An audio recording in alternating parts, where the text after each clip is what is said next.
Hello friends, हम लोग देख रहे हैं the integration of Sikkim into the Indian union. और सिक्किम असेंबली ने एक पास किया था एक act, government of Sikkim act 1974। और इसके चलते इंडियन पार्लियामेंट ने पास किया 35th कॉन्स्टिट्यूशनल अमेंडमेंट एक्ट 1974। इसके प्रोविजंस बहुत ज़्यादा इंपॉर्टेंट नहीं है क्योंकि सारे कैंसिल कर दिए गए थे 36th कॉन्स्टिट्यूशनल अमेंडमेंट एक्ट से। फिर भी आप ये याद रखिएगा कि सिक्किम जो था इंडियन की टेरिटरी का पार्ट तो नहीं बना इस कॉन्स्टिट्यूशनल अमेंडमेंट एक्ट से, लेकिन वो बना एसोसिएट स्टेट। ये बहुत ज़रूरी है क्योंकि ये एक कंप्लीट इनोवेशन था। पिछले वीडियो में भी आपने देखा होगा, आर्टिकल 1 क्लॉज 3 कहता है कि टेरिटरी ऑफ इंडिया क्या होगी, यूनियन ऑफ स्टेट्स होंगे। आज की तारीख में 28 स्टेट्स जो हैं यूनियन टेरिटरीज होंगी, आज की तारीख में 8 हैं। एंड एक्वायर्ड टेरिटरीज होंगी, जैसे कि पौंडीचेरी जो था वो पहले एक्वायर्ड टेरिटरी था और उसके बाद फिर वो यूनियन टेरिटरी बना। लेकिन इन तीनों कैटेगरी में नहीं आता एसोसिएट स्टेट। तो ये कंप्लीट एक नया इनोवेशन था। एसोसिएट विद इंडिया एक सहयोगी तो बना but not part of India. Associate का मतलब एक सहयोगी सह स्टेट बना। आर्टिकल 2A ऐड किया गया था, एंड 10th शेड्यूल ऐड किया गया था ना। हमें पता है कि 10th शेड्यूल जो है वो एंटी डिफेक्शन लॉ से रिलेटेड है, लेकिन इससे पहले भी एक 10th शेड्यूल था और वो था स्पेशल प्रोविजन सिक्किम के लिए, जिसको कि बाद में कैंसिल कर दिया गया था, later removed by 36 constitutional amendment act 1975। So ये हमारे लिए इतना इंपॉर्टेंट नहीं है, लेकिन आप याद रखिएगा कि सिक्किम को पहले ऐड किया गया था एसोसिएट स्टेट के रूप में, और दूसरा 10th शेड्यूल भी था एक पहले जो कि सिक्किम के लिए था, बस उसे फिर रिमूव कर दिया गया था।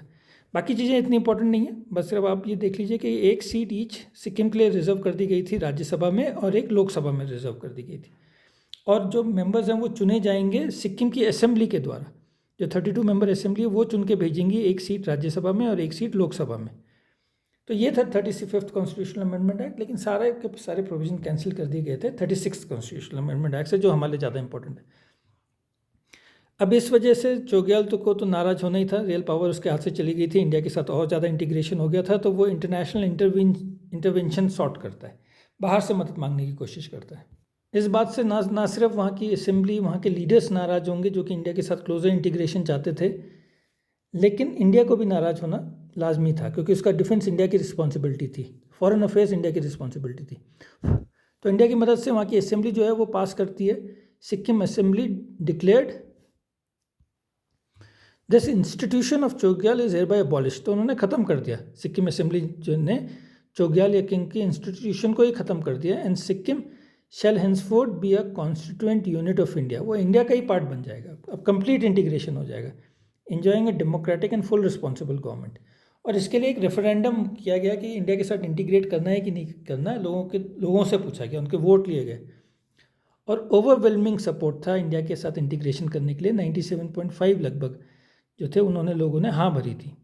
और इसके चलते इंडियन पार्लियामेंट ने 36 कॉन्स्टिट्यूशनल अमेंडमेंट एक्ट किया, सिक्किम को एडमिट किया गया यूनियन ऑफ इंडिया में एज अ स्टेट के रूप में,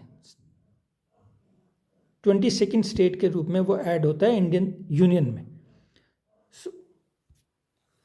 article 2A and 10th schedule जो है उनको हटा दिया जाता है और एक नया आर्टिकल ऐड किया जाता है, और ये बहुत इंपॉर्टेंट है, 371F इंसर्ट किया जाता है। ये special provision related to the administration of Sikkim. Sikkim को किस तरीके से एडमिनिस्ट्रेशन किया जाएगा ये है, तो ये MCQ में आपके पक्का आ सकता है। 371 इंपॉर्टेंट है और F सिक्किम के लिए है। और Sikkim joined the Indian union as 22nd state and was added to the first schedule. तो फर्स्ट शेड्यूल में उसका नाम ऐड कर दिया गया और हमने फर्स्ट शेड्यूल हमने पहले ही देख लिया। तो उम्मीद है आपको समझ में आया होगा। Thank you.